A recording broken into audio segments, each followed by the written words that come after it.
Hello friends. मैं आज आप लोगों के लिए लेकर आई हूँ एक बहुत ही प्यारी मूवी जिसका नाम है टोगो, जो कि 2019 में रिलीज़ हुई थी। और ये हमारी मूवी एक ट्रू इवेंट पर बेस्ड है। 1925 में अमेरिका के एक अलास्का स्टेट में, जहाँ डिप्थीरिया नाम की बीमारी बहुत ही तेज़ी से फैल रही थी और इसी बीमारी की वजह से वहाँ के बच्चे भी मर रहे थे। और इस बीमारी का एंटीडोट लाने के लिए, जहाँ पर वेदर बहुत ही ज़्यादा ख़राब था, यहाँ टोगो नाम के एक डॉग और उसका मालिक जिसका नाम था सेपाला, उन्होंने ये काम सिर्फ 5.5 दिन में कंप्लीट किया था। ये तकरीबन 1000 किलोमीटर का रास्ता था जिसमें काफ़ी लोग इन्वॉल्व थे, लेकिन सबसे ज़्यादा खतरनाक रास्ता टोगो और उसकी टीम ने पूरा किया था। और इस काम को करने के बाद उन्होंने इस पूरे शहर को इस बीमारी को फैलने से बचाया था और इसके बाद इन दोनों का काफ़ी नाम हुआ था। तो चलिए हम चलते हैं हमारी मूवी की ओर। बात है 1900s की, जहाँ पर स्लेड राइड्स बहुत ही कॉमन हुआ करती थी। दरअसल आइस में जो व्हीकल हम ट्रांसपोर्टेशन के लिए यूज़ करते हैं उसे स्लेड कहा जाता है। और इस काम के लिए स्पेशल डॉग्स को ट्रेन किया जाता है जो कि एक जगह से दूसरी जगह पर सामान पहुंचाने का काम किया करते थे। और यहाँ पर अलास्का का एक शहर नोम, जिसमें सेपाला नाम का एक व्यक्ति रहता था, और उसके पास डिफरेंट टाइप ऑफ डॉग्स थे जो कि वो इन स्लाइड राइड्स के लिए यूज़ किया करता था। अब एक दिन उसके पास एक साइबेरियन हस्क पपी आता है जो कि बहुत ही छोटा होता है और वो उसको अपने घर पर रखने लगता है। साथ ही में उसकी वाइफ भी रहती है और उसकी वाइफ को वो पपी बहुत ज़्यादा पसंद होता है। अब ये पपी बहुत ही ज़्यादा क्यूट होता है, पर साथ ही में क्योंकि ये छोटा बच्चा होता है और ये थोड़ा वीक भी होता है, इसकी वजह से सेपाला अपनी वाइफ से कहता है कि ये उसे स्लेड राइड्स के लिए यूज़ नहीं कर सकता।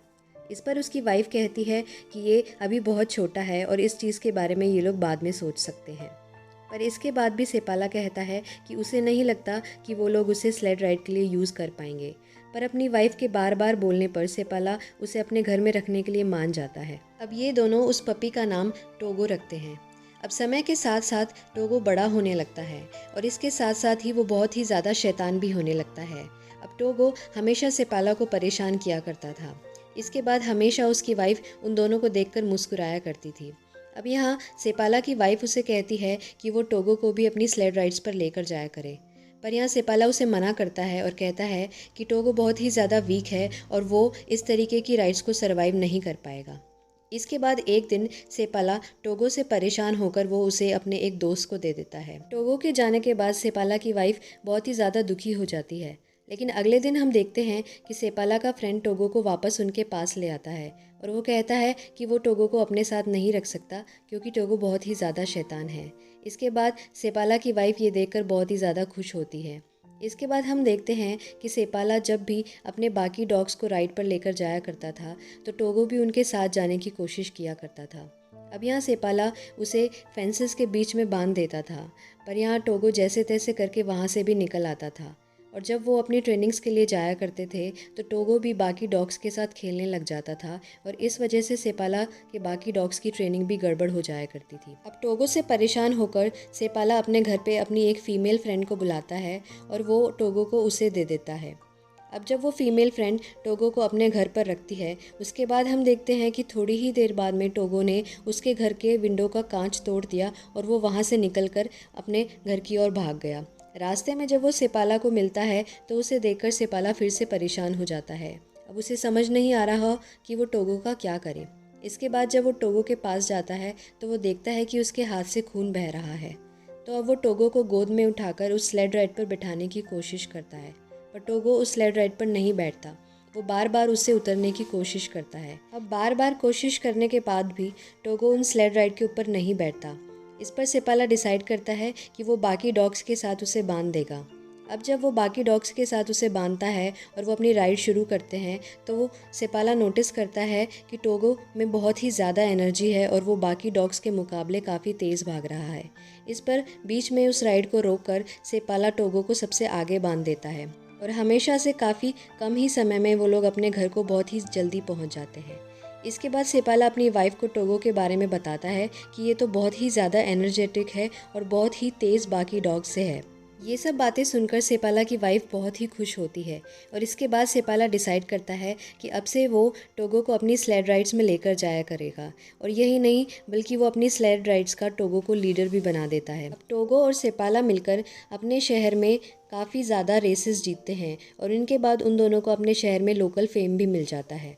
अब टाइम को तकरीबन 12 साल बीत चुके हैं और इसके बाद हमें दिखाया जाता है कि सेपाला के शहर में डिप्थीरिया नाम की एक बीमारी बहुत ही तेज़ी से फैल रही है और ये बीमारी ज़्यादातर बच्चों को अपनी चपेट में ले रही है और इसकी वजह से काफ़ी बच्चे अपनी जान से हाथ धो रहे हैं। इसके बाद शहर का मेयर वहाँ पर पहुँचता है और वो सभी को बताता है कि उन्हें इस बीमारी का एंटीडोट लेकर आना है। पर वेदर बहुत ही ज़्यादा ख़राब होने की वजह से वो लोग ये काम बाय एयर नहीं करवा पा रहे होते हैं। इसीलिए उन्हें किसी ऐसे इंसान की तलाश है जो कि इस काम को कम से कम समय में पूरा कर सके, ताकि वो लोग वहाँ के बच्चों की जान बचा सके। और इस काम के लिए वो लोग सेपाला को चूज़ करते हैं, पर सेपाला उन्हें मना कर देता है और वो कहता है कि ये काम इस वेदर में पॉसिबल नहीं है और वो ये सब बोलकर वहाँ से चला जाता है। अब जब वो वहाँ से निकलता है तो रास्ते में उसे एक हॉस्पिटल दिखता है और उसी हॉस्पिटल में काफ़ी बच्चे उस बीमारी की चपेट में आ रखे होते हैं और उसी बीमारी की वजह से काफ़ी बच्चे अपनी जान भी खो रहे होते हैं। अब जब वो घर पहुंचता है और अपनी वाइफ से बात करता है, इस पर वो अपनी वाइफ से कहता है कि उसे लगता है कि उसे ये काम ज़रूर करना चाहिए क्योंकि उसका एक काम काफ़ी बच्चों की जान बचा सकता है। इसके बाद उसकी ये सब बातें सुनकर उसकी वाइफ उसे हाँ कहती है, लेकिन उसके बाद वो कहता है कि वो इस मिशन पर टोगो को भी अपने साथ लेकर जाना चाहता है। इस पर उसकी वाइफ उसे मना करती है और वो कहती है कि क्योंकि टोगो को अराउंड 12 साल हो चुके हैं और अब वो इस स्टेट में नहीं है कि वो इस तरीके के वेदर में स्लेड राइड कर सके। पर यहाँ सेपाला कहता है कि वो टोगो के बिना इस मिशन पर नहीं जाएगा और वो उसे भी अपने साथ लेकर जाएगा। अब इसके बाद सेपाला टोगो और अपने बाकी डॉग्स को लेकर इस मिशन पर निकल जाता है। अब उन्हें दूसरे शहर से अपने शहर तक उस बीमारी का एंटीडोट लेकर आना होता है। इसके बाद इस खतरनाक वेदर में, जहाँ पर खतरनाक हवाएं चल रही होती हैं और साथ में बर्फ़बारी भी हो रही होती है, और इस वेदर में उन्हें ये काम करना होता है। और इसी राइड में एक इवेंट ऐसा आता है जहाँ हम देखते हैं कि टोगो अचानक से एक जगह पर रुक जाता है। इसके बाद सेपाला को समझ नहीं आता कि टोगो ने ऐसा क्यों किया, पर तभी हमें पता चलता है कि टोगो के सेंसेस इतने तेज़ होते हैं कि वो ये भी समझ जाता है कि सामने एक खाई है और उसने उन बाकी सभी डॉग्स और सेपाला को उस खाई से गिरने से बचाया होता है। अब टोगो की इतनी समझदारी देखने के बाद सेपाला बहुत ही ज़्यादा प्राउड फील करता है। उसके बाद उसे दिखाई देता है कि टोगो के पैर में चोट लगी है। इसके बाद ये लोग एक चेक पोस्ट पर पहुँचते हैं जहाँ उनकी मुलाकात एक लेडी डॉक्टर से होती है और वो डॉक्टर उन्हें बताती है कि टोगो 12 साल का हो चुका है और एक डॉग के लिए ये बहुत ही ज़्यादा एज है और इस एज में उन्हें इतने खतरनाक रास्ते पर राइड नहीं करनी चाहिए। पर सेपाला उस डॉक्टर की बात नहीं मानता क्योंकि उसे वो मिशन पूरा करना होता है। इसके बाद वो टोगो को लेकर आके निकल जाता है। इसके बाद हम देखते हैं कि शहर में उस बीमारी की चपेट में काफ़ी बच्चे आ रहे होते हैं और बच्चों की भी डेथ हो रही होती है। इसके बाद सेपाला अपने रास्ते पर कंटिन्यू करता है और वो काफ़ी ज़्यादा शॉर्टकट्स लेने की ट्राई करता है ताकि वो जितना कम समय में उस एंटीडोट को अपने शहर तक लेके जा सके, वो उतने बच्चों की जान बचा सकेगा। तभी हम देखते हैं कि एक जमी हुई झील उनके रास्ते में आती है और उस झील के ऊपर अब उन्हें डॉग्स के साथ पूरा क्रॉस करना होता है। इसके बाद वो सारे डॉग्स और सेपाला उस झील के ऊपर क्रॉस करके जैसे तैसे वहाँ से निकल जाते हैं। अब अगले दिन सेपाला की वाइफ वहाँ के मेयर से मिलती है और वो उन्हें बताती है कि एक आदमी को नेवाडा शहर से वो एंटीडोट लेकर नोम की तरफ भेज दिया गया है और अब वो दवाइयाँ सेपाला को रास्ते में ही मिल जाएंगी। पर प्रॉब्लम ये है कि शॉर्टकट की वजह से सेपाला दूसरा रास्ता अपना रहा है और इसी रास्ते में अगर उन्हें वो दवाइयाँ नहीं मिली तो उनका रास्ता और भी ज़्यादा लंबा और ख़तरनाक हो जाएगा। इसके बाद अगले सीन में हम देखते हैं कि सेपाला टोगो को लेकर एक और चेक पोस्ट पर पहुंचता है और यहाँ पर अब टोगो की हालत बहुत ही ज़्यादा ख़राब हो चुकी होती है। इतनी ज़्यादा हालत ख़राब होने के बावजूद भी टोगो उस रन को लीड करना चाहता है और अगले सीन में हम देखते हैं कि वो आदमी जो कि मेडिकेशंस लेकर आ रहा था वो सेपाला को रास्ते में मिल जाता है। पर क्योंकि सेपाला बहुत ही ज़्यादा थक चुका होता है तो वो उस राइड के दौरान भी नींदों में होता है और उसी की वजह से उसे उस आदमी की आवाज़ भी सुनाई नहीं देती। अब इतनी आवाज़ें लगाने के बावजूद भी सेपाला आगे निकल जाता है और उस आदमी को लगता है कि उसने सेपाला को खो दिया। पर तभी अचानक से वो देखता है कि शायद टोगो ने उसकी आवाज़ सुन ली थी और इसी वजह से टोगो ने अपनी समझदारी से उस राइड को वहीं पर रोककर यू टर्न ले लिया और इसके बाद वो आदमी उन सबको देखकर बहुत खुश हो जाता है। अब यहाँ पर सेपाला भी उस आदमी को मेडिकेशंस के साथ देखता है तो उसकी भी खुशी का ठिकाना नहीं रहता क्योंकि वो इतने लंबे और ख़तरनाक रास्ते को वो पार कर रहा था सिर्फ़ और सिर्फ उन मेडिकेशंस को पाने के लिए। अब जब उन्हें वो दवाइयाँ मिल जाती हैं तो वो दोनों उन दवाइयों को लेकर वापस अपने शहर की ओर लौटने के लिए निकल देते हैं। इस पर एक चेक पोस्ट में जब वो लोग आराम कर रहे होते हैं तो यहाँ पर सेपाला का फ्रेंड उसे कहता है कि टोगो की हालत बहुत ही ज़्यादा ख़राब हो रही है और उसने ऐसे रास्तों पर अपने काफ़ी सारे अच्छे डॉग्स को खोया है और इसलिए वो नहीं चाहता कि सेपाला भी अपने इतने प्यारे डॉग को खो दे। इस पर वो उसे कहता है कि वो टोगो को यहीं छोड़कर और वापस अपने शहर की ओर चला जाए, पर यहाँ सेपाला नहीं मानता और वो कहता है कि वो टोगो के बिना ये राइड बिल्कुल भी नहीं करेगा। और अगले ही दिन वो फिर से टोगो और अपने बाकी डॉग्स के साथ उस आगे की राइड पर निकल जाता है। तभी हम देखते हैं कि वो झील उनके रास्ते में वापस से आती है। अब क्योंकि सेपाला को ये दवाइयाँ टाइम पर अपने शहर तक पहुँचानी होती हैं तो वो डिसाइड करता है कि वो इस बार भी इसी झील के ऊपर से जाएगा, पर मौसम के बहुत ज़्यादा ख़राब हो जाने की वजह से उस झील में से पानी अब ऊपर आने लगा है और इसी की वजह से अब वहाँ पर रास्ता बहुत मुश्किल हो रहा है। पर यहाँ पर टोगो और बाकी डॉग्स अपनी पूरी हिम्मत लगाकर उस झील को क्रॉस करने की कोशिश करते हैं, पर तभी एक बड़ी बर्फ़ का टुकड़ा वहाँ बाकी की झील से अलग हो जाता है और इसके बाद वो लोग उस पानी और उस झील में फंस चुके हैं। इसके बाद सेपाला टोगो को गोद में उठाकर उसे बहुत ही तेज़ी से बाकी के बर्फ़ के पहाड़ की ओर फेंक देता है और टोगो से कहता है कि वो उन्हें ज़ोर से खींचे। इस पर टोगो अपनी पूरी हिम्मत लगा देता है और वो कैसे न कैसे करके बाकी डॉग्स और सेपाला को उस किनारे तक ले आता है। इसके बाद सेपाला और बाकी डॉग्स की टोगो की वजह से जान बच जाती है। अब यहाँ पर वो लोग एक अगले चेक पोस्ट में पहुँचते हैं जहाँ पर उन्हें वो लेडी डॉक्टर वापस से मिलती है जो कि उन्हें पहले मिली थी और इस बार वो टोगो की हालत देखकर रोने लगती है और वो सेपाला को बताती है कि टोगो दरअसल मर रहा है और अब उसे ये राइड बिल्कुल भी आगे कंटिन्यू नहीं करनी चाहिए। इसके बाद सेपाला भी बहुत ज़्यादा दुखी हो जाता है। अब इस आइस वाले इंसिडेंट के बाद टोगो को काफ़ी चोट भी लग चुकी है और इसके बाद सेपाला डिसाइड करता है कि वो टोगो को सबसे आगे नहीं रखेगा बल्कि पीछे बांधेगा और जब वो उसे पीछे बांधने जाता है इसके बावजूद भी टोगो बार बार अपनी ही पोजीशन पर आकर खड़ा हो जाता है। अब सेपाला को समझ आ जाता है कि टोगो ये मिशन पूरा कंप्लीट किए बिना वहाँ पर हार नहीं मानने वाला है।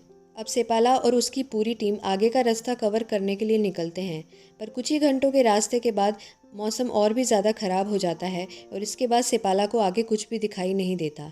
इस पर वो टोगो के पास आकर कहता है कि उसे आगे का रास्ता नहीं मालूम और अब टोगो को ही लीड करना होगा। इस पर टोगो समझ जाता है और वो अपने सेंसेस के अकॉर्डिंग आगे पूरा रास्ता अपनी समझ के हिसाब से पूरा करता है। अब आगे एक जगह पर जाकर टोगो वहाँ रुक जाता है और इसके बाद वो बहुत ही ज़्यादा थका हुआ होता है। अब यहाँ सेपाला उसे देखकर उसे आवाज़ देता है पर टोगो उसकी बात का कोई भी रिस्पॉन्स नहीं देता। ये सब देखकर सेपाला बहुत ही ज़्यादा डर जाता है। उसे लगता है कि उसने टोगो को खो दिया, पर तभी अचानक एक आदमी रोशनी लेकर वहाँ पहुँच जाता है। यहाँ पर हमें पता चलता है कि वो लोग एक चेक पॉइंट के पास पहुँच चुके हैं और यहाँ पर टोगो ने अपनी समझदारी की वजह से इस पूरे मिशन को कंप्लीट कर दिया होता है। अब वो आदमी टोगो और सेपाला और बाकी डॉग्स को उस चेक पॉइंट के पास ले जाता है। चेक पॉइंट पर पहुंचने के बाद सेपाला बहुत खुश होता है क्योंकि उसने टोगो की मदद से टाइम पर वो मेडिकेशंस लाने में सक्सेसफुल हो चुका होता है। अब वो आदमी, इसका नाम होता है एड, जिसे सेपाला की वाइफ ने ही यहाँ भेजा होता है ताकि वो सेपाला से उन दवाइयों को समय पर उसके शहर में ला सके। अब रात पर थोड़ा आराम करने के बाद वो आदमी उन दवाइयों को लेकर वहाँ से निकल जाता है ताकि वो समय पर उन बच्चों के लिए उन दवाइयों को लेकर जा सके और वो उनकी जान बचा सके। इसके बाद जब वो आदमी अपने शहर में पहुंचता है तो वहाँ पर एक रिपोर्टर मिलता है। दरअसल पूरे न्यूयॉर्क सिटी में ये बात फैल चुकी थी कि एक आदमी कुछ बच्चों को जान बचाने के लिए इतने कठिन और ख़तरनाक रास्ते को अकेला ही कवर कर रहा होता है और इसी न्यूज़ को कवर करने के लिए वो रिपोर्टर वहाँ पहुँचता है। पर उसे लगता है कि वो आदमी जिसका नाम एड था वही वो इंसान है जो कि इस पूरे रास्ते को कवर करके आया है और इसीलिए वो रिपोर्टर अपने न्यूज़पेपर में उसी आदमी की खबर छाप देता है। अब ये सब देखकर सेपाला की वाइफ बहुत ही ज़्यादा डिसअपॉइंट होती है। अब थोड़े समय में टोगो भी थोड़ा थोड़ा रिकवर हो चुका होता है। इसके बाद हम देखते हैं कि उस शहर के बाकी लोग सेपाला और उसकी वाइफ को थैंक्स बोलने आते हैं क्योंकि उन्हीं की वजह से उनके बच्चों की जान बची थी। अब यहाँ एक छोटी बच्ची उसे आकर कहती है कि क्या टोगो मरने वाला है। इस पर यहाँ सेपाला बहुत ही ज़्यादा इमोशनल हो जाता है और उसे गुस्सा आता है। अब वो अपनी वाइफ से कहता है कि अगर वो टोगो को इस मिशन पर नहीं लेकर जा रहा होता तो आज टोगो बहुत ही ज़्यादा स्वस्थ होता, पर क्योंकि उसने उसकी बात नहीं मानी इस पर वो अब अपने आप पर गुस्सा करता है क्योंकि टोगो उस हालत में था ही नहीं कि वो उसे इस मिशन पर लेकर जा सके। अब उसकी वाइफ उसे समझाती है कि वो ये जानता है कि टोगो के अलावा ये काम कोई और नहीं कर सकता था और इस बात का जवाब सेपाला के पास नहीं होता है क्योंकि आखिर उसकी वाइफ सच ही कह रही थी। अब सेपाला डिसाइड करता है कि अब से वो टोगो को स्लेड राइड्स पर नहीं लेकर जाएगा और इसके लिए वो उसे एक रूम में बंद कर देता है, पर फिर भी टोगो वहाँ से भागकर उसके पास वापस आ जाता है। अब सेपाला को ये फील होता है कि वो अपना बाकी का समय टोगो के साथ बिताना चाहता है। अब सेपाला और उसकी वाइफ टोगो के साथ अपना समय बिताते हैं और इसी के साथ साथ तकरीबन 2 साल बीत जाते हैं और यहाँ पर टोगो के काफ़ी बच्चे भी हो चुके हैं और 1929 में टोगो की डेथ हो जाती है और टोगो अपने शहर में बहुत ही ज़्यादा फेमस हो चुका होता है क्योंकि उसके जैसा डॉग पूरे शहर में नहीं था। अब सेपाला उसके बच्चों की ब्रीड का नाम रखता है सेपाला साइबेरियन। तो दोस्तों, यहाँ पर हमारी मूवी का दी एंड हो जाता है और ये हमारी मूवी एक ट्रू इवेंट पर बेस्ड थी जो कि बहुत ही प्यारी स्टोरी थी। अगर आपको वीडियो का एक्सप्लेनेशन पसंद आया हो तो please like and subscribe the channel.